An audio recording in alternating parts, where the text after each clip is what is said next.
Hi, magandang araw po, gabi po sa inyong lahat rather. Ngayon po for our third reading for today, tingnan naman po natin kung ano po ang makikita natin sa third reading of the day today, no? Tingnan po natin. Teka po, yung aking pong kandila ay ayaw na naman pong, oh my God, lagi pong ganito tong mga kandila ko, no? Nawawa yan, sige. Nawawalan po sila ng parang katsa po ba yung tawag dito? Yan, hindi po tayo pwedeng walang kandila, no? Kailangan po natin ng kandila.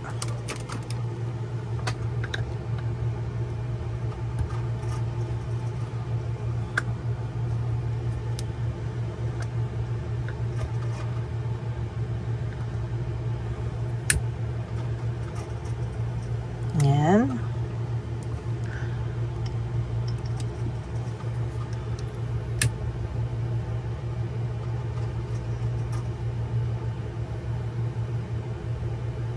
Okay. So, yan, simulan na po natin, kung ano po ang makikita natin sa third reading for today. Tingnan naman po natin kung ano po ang makikita natin sa third reading ngayong araw na ito.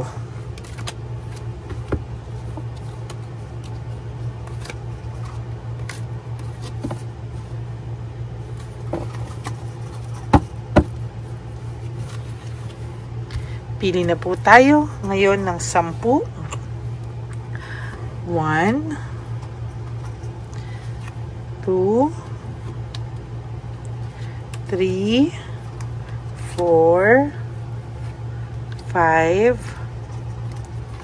6, 7, 8, 9, and 10. Medyo draining po ang araw na to para sa akin, pero pipilitin po natin, medyo hindi pa po ako okay, pero talagang ito po, aalamin po natin yan.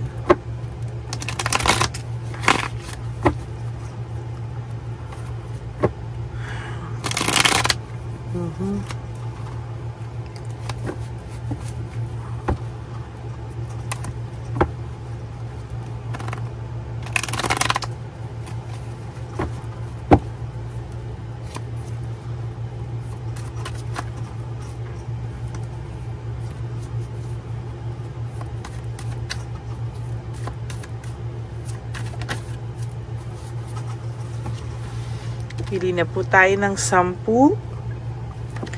1, 2, 3, 4, 5, 6, 7, 8, 9, and 10.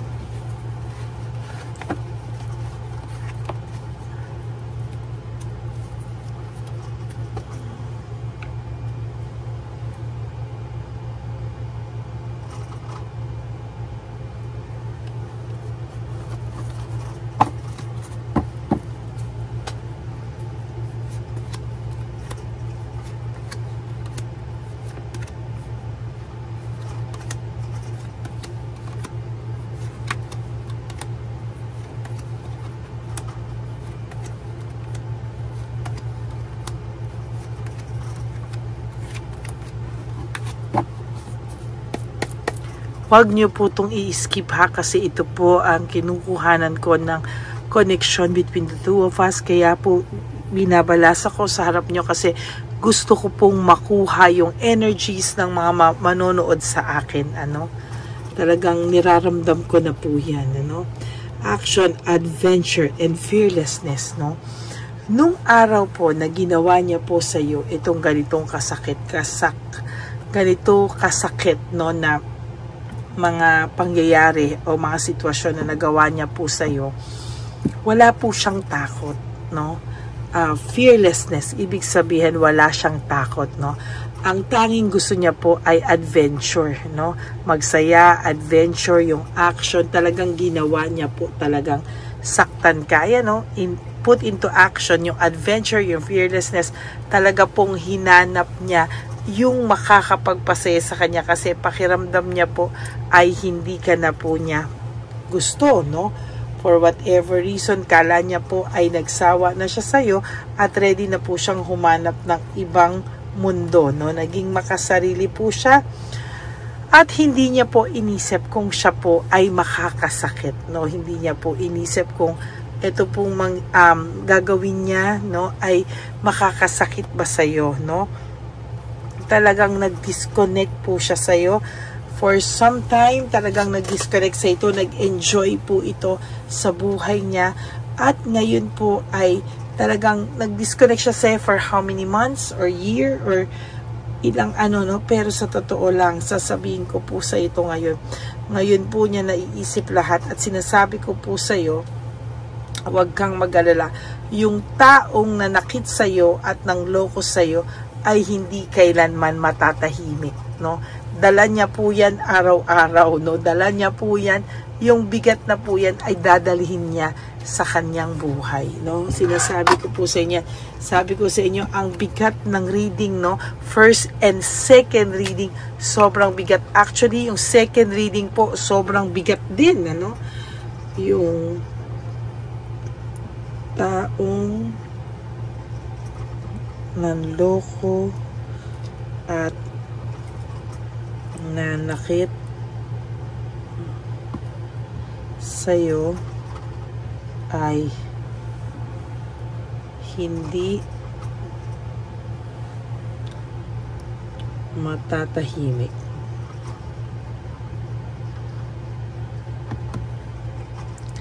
At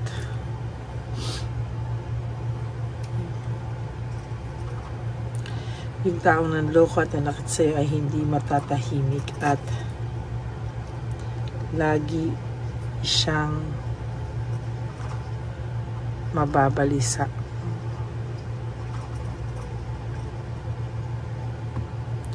Kakaisip sa'yo. Kakaisip sa kasalanan niya.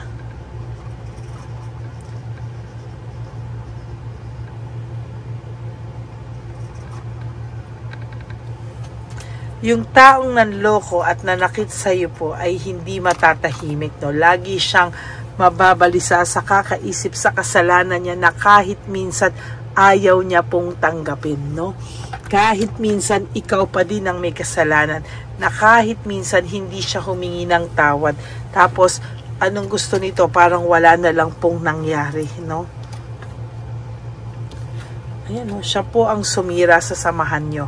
Broken family, shattered dreams, pero siya po ang parang siya po yung siya na yung nanakit sa'yo, siya na yung loko sa'yo, pero siya pa din po yung parang kunwari ay naguluhan sa nangyari, no? Siya pa yung nabiktima at na-confuse sa nangyayari, no? Pero alam niya po, no, na hindi po tama yung mga ginagawa niya. Yung choices niya po sa mga ginagawa niyang actions, no right choice, alam niya pong mali, no? Magpapanik po siya sa mga oras na to, no? Nagpapanik siya, pinifeel niya na naggagalit-galitan siya, nag-bitter po ang taong ito. Alam niyo po, pag kayo nakikita niya pong masaya, bitter na bitter po ang taong ito. At talagang hindi niya po matatanggap yan. Talagang sobrang mabibitter po talaga siya. Playing safe, no, sa nakikita ko po ngayon ay hindi po ito matatahimik, no? Pilit po nitong magpapaka-safe lang siya at pilit niya pong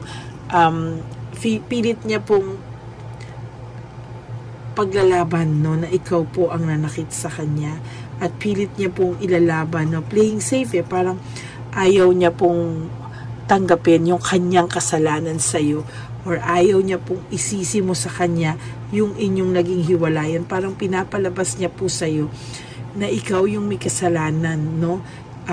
Gusto niya po na maging maayos lang yung tingin mo pa rin sa kanya at hindi masira, pero well, in fact, lalo po siyang nasisira sa iyo kasi hindi niya po maamin. Isa siyang duwag na hindi niya kayang aminin ang kasalanan niya sa iyo, Ngayon po, depressed ang taong ito, no? sa ayaw at sa gusto mo, kahit na pinapalabas niyang masaya siya, depressed po ang taong ito. No? Napaka-depressed po talaga ng taong to. At aaminin ko sa'yo na slowly, no, may impact na po yung mga sinabi mo sa kanya, yung mga binalik mo sa kanya, yung hindi mo po pagtanggap sa kanya sa mga sinabi niya sa iyo, no? Ayan, no, may coldness and stubbornness. Parang pinapakita niya pa sa iyo na siya pa yung hindi makatanggap, no? Hindi makatanggap niyan, ano, sa totoo lang. Ay nako, no? Parang siya pa yung nagmamalaki na siya pa yung nasaktan mo. Ay kalokohan talaga, no? Hindi niya po alam, no? Kaya siya po ay walang direksyon, no? Talagang pilit itong lalayo. Pagpilit po itong lumayo dahil po sa hindi niya matanggap yung kanyang kasalanan, sad to say po, no, walang direksyon ang pupuntahan niya. Lagi lang po siyang mababurn out, overstress, mapapagod po siya at mapapagod, no? Hindi niya po alam kung ano po yung mangyayari sa kanya, pero yan po ang nakikita ko. There is this resentment and desire to reconcile. Okay, may resentment siya. Gusto niya bumalik sa'yo, pero ayaw niya pong magpakumbaba. No? Gusto niya bumalik sa'yo, nagsisi siya, na gusto niya na bumalik ka sa buhay niya, pero aaminin ko sa'yo, hindi po siya magpapakumbaba. Ayaw niyang magpakumbaba. Ang pagpapakumbaba na po niya ay yung mga papansin niya sa'yo at mga pagyaya na hindi po siya aamin kahit kailan na meron po siyang kasalanan, ano. Sana habang maaga pa, no, sana habang maaga pa ma-realize niya yan bago po mahuli yung lahat, no, kasi hindi po talaga tama yan, no. Naging impulsive po siya sa mga desisyon niya, no. Hindi niya po inisip kung makakasakit siya o masasaktan ka niya, no. Ayan, no, may coldness po talaga siya at ang dami niya pong pinakinggan na mga maling payo, bad advice. Naglamig po siya sa iyo dahil sa mga maling tao din sa buhay niya, no? Hindi niya po inakala na magkakamali po siya ng mga taong pinakinggan, ano? Yung mga tao na yun, ayun yung mga tao po na mali po sa buhay niya, no? Mga bad influence po yan. Kaya ngayon po, ayan, no, nung nawala po yung mga maling taong yan sa buhay niya, na doon niya po naramdaman yung emptiness and dependency, no? Ayan po, oh, talagang ma-pride po siya kahit na nasasaktan na po siya ngayon dahil po kayo ay parang pinapunishment na siya, may punishment na siya, pinaparusahan na siya, pero pilit pa rin po siyang nagpapakataas ng pride. And I think, kapatid, no, kung ganito naman ang klase ng lalaki o babae na mamahalin mo, na walang remorse at talagang mas importante pa sa kanya yung pride niya kaysa mawala ka sa kanya. I think you have to think twice, thrice, no, kung talagang gusto mong makasama ang ganitong klaseng tao. Yan, no? Meron siyang fear, no, na baka hindi mo na siya habulin, no? At galit pa siya, no? Ayan, no? Pero confused siya, no? Bakit daw ano nangyari? Bakit daw parang tinitiis mo siya, no? Pero at the back of his mind, alam niya po na kesyo mahal na mahal po. Nilalabanan niya pa yung takot niya, oh. Nilalabanan niya po yung takot niya na ayan, oh, na parang nilalabanan niya po yung takot niya talaga. Disorganized and overwhelmed, no? Na-disorganize siya, na-overwhelm siya, nasira ang plano niya dahil hindi ka ganon na, iba ka na, no? Alam niya na hindi ka na po niya ganon kadali maloloko, hindi ka na po niya ganon kadaling masusway, hindi ka na po niya ganon kadaling maibabalik from where you've started, no? Parang ang gusto niya ganon ka pa rin, pero the damage has been done, no? Parang anong gusto mo, di ba? The damage has been done. Ngayon po nakakaramdam siya ng insecurity. Nakakaramdam po siya ng insecurity, nakakaramdam po siya ng lack of commitment. Ibig sabihin po, kahit sino po ngayon ang maging ano nito, person nito, I have to admit to you, hindi po niya siseryosohin, hindi po niya mamahalin, no? Parang yun po yung masaklap, no? Dahil hanggang hindi po siya nakakapag-move on sa'yo, manluloko at manluloko na lang din to ng tao, no? At talagang masakit po yung ginawa niya sa'yo, no? Para ka po niyang niloko, tapos sinaktan, tapos ikaw pa rin po yung lumabas na masama, no? Yun po yung sinasabi ko sa iyo, hindi po siya matatahimik at mababalisa po siya araw-araw, no? Kasi kahit sinisika niya, alam niya po sa sarili niya what really happened, no? So yan ang kinabubisit ko sa kanya. Hindi ko lang siya masermonan ngayon at masakit pa po yung lalamunan ko. Okay, so that's it for your third reading for the day. I hope po na naka-resonate kayo, and if you do, can you please give me a like and comment down below para naman po makita ko kung ano po ang inyong pakiramdam, no, sa ating reading of the day. Maraming salamat po sa inyo. And for those of you who would like to have a private reading with me, you can message me po at Lady Lee Elena, that's Ladyly Elena. Nasa dulo po yan ng ating video. Diyan nyo lang po ako makokontak. That's my only official and legit FB account. Ayan. Maraming salamat po sa inyong lahat, and God bless you all. And sa lahat po sa inyo, no, gusto ko po ipaalam sa inyo na yung Lady Lee Elena yan na nasa dulo ng ating video, yan po ang aking official and legit account. Pero po bago po ko ilabas yung official and legit account ko, ipinapakita ko na din po ngayon yung fake account para hindi po kayo malinlang ng scammer natin o yung manlolokong Lady Elena, no? Kala ko po sa mga pelikula lang nangyayari yung gano'n. Pero meron po talagang Lady Elena na nanghihingi ng dollars, na may PayPal account, na may link na isinisend para po kayo ay ma-hack, no, yung details ng lahat sa cellphone nyo, bank account nyo daw, lahat ganyan. Yan po yung sabi sa akin ng aking mga subscribers. Kaya kahit po magpaulit-ulit po ako at maging silang plaka, proprotektahan ko po ang aking mga Lady Elena na ever loyal, solid, faithful na Lady Elena family. Kayo po yun, no? At kaya nga po sinasabi ko sa inyo, no, na lagi ko po yung ilalabas para makita nyo po. Okay? And please din po sa aking mga Lady Elena family, please no skipping of ads. Tulong nyo na po yan sa ating channel para po mas marami po tayong matulungan. Lalo na po, nalalapit na po ang ating One Love a Day on December 22. Nilapit po natin sa Pasko, no? Mas maganda po, na-realize namin na mas malapit sa Pasko, mas maganda, at ganun din po na mas maganda rin po na lahat kami ay healthy po, no? Maraming salamat po sa inyong lahat. And lagi ko pong bilin sa inyo, no, na live one day at a time, no? Do 3 things that will make you happy for today. Iwasan niyo po ang mag-isip, no? At prioritize yourself. Be grateful and thank God that you are still alive and that you have a chance to love yourself more and more each passing day. And always remember po that life is so short. That's why don't make it shorter by stressing yourself from all the pains and heartaches na binigay sa inyo ng kahapon. Just surrender everything to the divine universe and just let go and let God write your life and love story.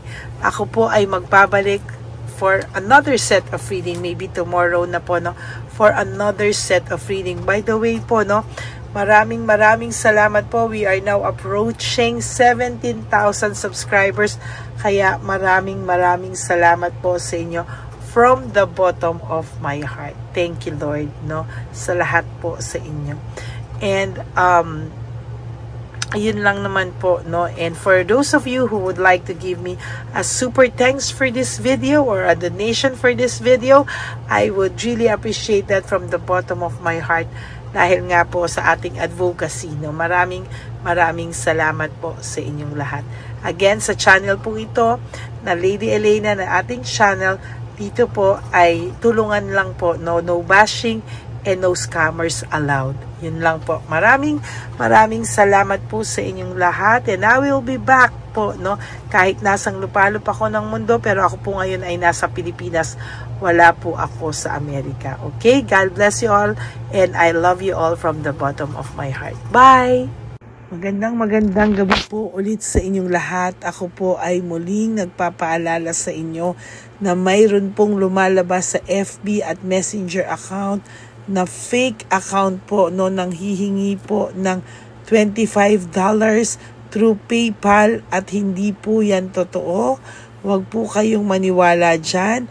At pag sinabi mo po na gusto ko pong marinig ang boses nyo or makita kayo, ang sasabihin po ay magbibigay kami ng link, buksan mo yan, at pagkatapos ay makikita mo ako. Huwag po kayong maniniwala dahil yan po ay hindi totoo. Yan po ay isang malaking scam na pag binuksan nyo po ay mahahack po lahat sa inyo. Mahahack po ang inyong mga personal details. Lahat ay mahahack. Ako po ay nalulungkot na ito po ay nangyari, ngunit sa talagang may mga tao pong masasama at may mga tao po talagang hindi makatiis na hindi gumawa ng masama sa ibang tao. Pero maging aware po sana kayo. Tulungan nyo po ako.